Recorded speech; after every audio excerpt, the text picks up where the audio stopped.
The voltage ratio of a transformer is determined by the turns ratio between the primary and secondary windings. Consider a case where the primary winding is connected to a 240 volts delta system, while the secondary winding is connected to a 480 volts delta system.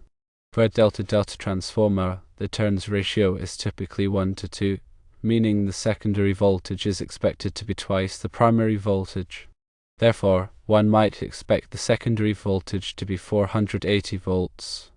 However, sometimes the observed secondary voltage is different, perhaps 487 volts instead of the expected 480 volts. This discrepancy occurs because the actual turns ratio of the transformer might be slightly less than 1 to 2. Several factors can contribute to this, including minor imperfections in the windings themselves or the presence of additional resistance within the circuit. Consequently, the slightly lower turns ratio results in a secondary voltage that is marginally lower than the ideal calculated value. Now, let's address the implications of bonding from X0, which is the neutral point in a Y-connected transformer, to building steel.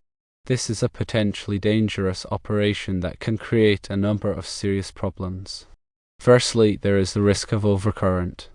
Bonding from X0 to building steel can establish a low impedance path for current to flow between the electrical system and the building structure. This unintended path can lead to overcurrent conditions within the electrical system. Overcurrents can damage equipment and also present a significant fire hazard. Secondly, ground loops can form.